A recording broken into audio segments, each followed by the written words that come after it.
जिसके पास में कोहिनूर हीरा गया उसकी सत्ता हमेशा के लिए बर्बाद होती चली गई। और इसी स्थान पर कोहिनूर हीरे को तराशा गया था और यहीं पर सोने चांदी हीरे का व्यापार करने के लिए देश दुनिया के जो हिंदू मुस्लिम राजा थे हर फ्राइडे को यहाँ पर आया करते थे। और यहाँ की जो सिक्योरिटी थी वो इतनी टाइट थी कि कोई भी व्यक्ति चाह कर भी हथियार बिना परमिशन के अंदर नहीं लेकर आ सकता था। यहाँ पर लगे रहते थे कपड़े के कर्टेन। इसका तकरीबन वजन 180 किलो से 240 किलो बताते हैं। मजबूत कलाई वाला सैनिक इस वजन को उठा लेता था ना तो उसको सेना का या तो सेनापति बना देते थे या उसको मुख्य औंधा दे देते थे। और इस स्थान पर आर्मी की जितनी भी वर्किंग होते थे यहीं से हैंडल किए जाते थे। रस्सी की मदद से कर्टेन लगा दिया जाता था ताकि ये पूरा एक चैम्बर एक रूम के अंदर तब्दील हो सके। और इसी आर्च में उनका झूला बांधा जाता था और यहीं पर राजा और रानी जो थे अपनी पालकी पर आया करते थे। पालकी को उठाने वाले 4 व्यक्ति छोटी हाइट के हुआ करते थे, 4 व्यक्ति लंबी हाइट के हुआ करते थे। ये उस वक्त की गुप्त गुफा बनी हुई है जो 8 किलोमीटर दूर 4 मीनार तक निकलती है। तो ये है दोस्तों राजा रानी के वक्त का दीवाने खास जो कि बारादरी के ऊपर बना हुआ है। औरंगजेब ने 8 महीने तक इस गोलकुंडा किले को बाहर से कवर करके रखा।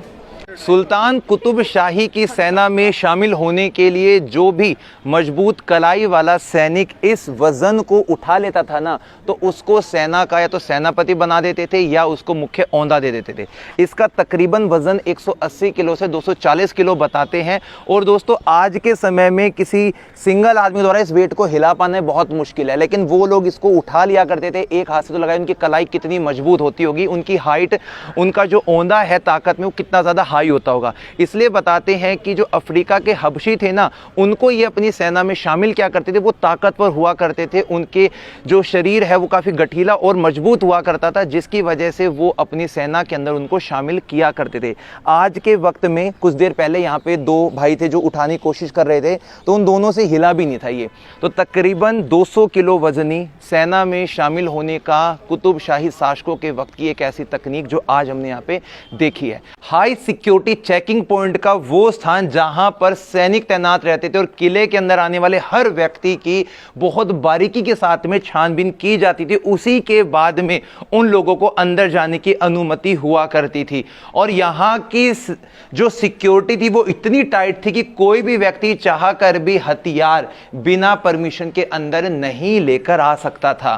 दोस्तों इस स्थान पर रोशनी करने के लिए रात के वक्त में यहां वाले हिस्सों में जो आपको पत्थर के ये ब्लॉक्स दिखाई दे रहे हैं इनमें छेद भी है, मशाल वगैरह टांगी जाती थी। और दिन के वक्त में रोशनी के लिए इस प्रकार से आले जो बने हुए हैं वो देखने को मिलते हैं।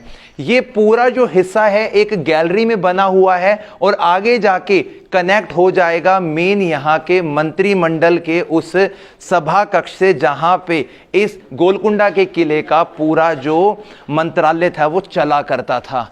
अब दोस्तों ऊपर की जो छत है वो टूट चुकी है, लेकिन एक वक्त पहले ये पूरा हिस्सा कवर हुआ करता था।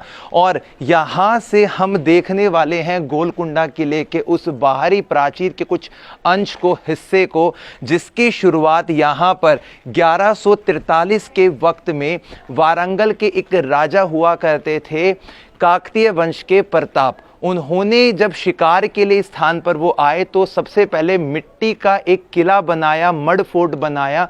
और बाद के वक्त में वो जो किला है वो बहमनी साम्राज्य के दूसरे सुल्तान मोहम्मद शाह बहमनी के पास में आ गया था।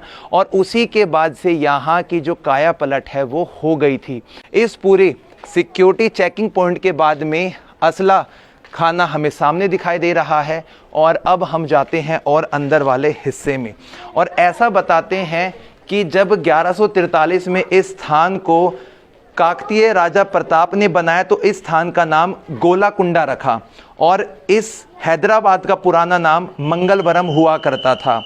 1363 के समय में सेकंड सुल्तान मोहम्मद शाह बहमनी ने जो यहाँ के राजा थे कृष्ण नायक के साथ में संधि करी और हैदराबाद का नया नाम मोहम्मद नगर पड़ गया था। सो दोस्तों काफ़ी लंबा अरसा गुजरा इस पूरे स्थान को बदलने में, होने में।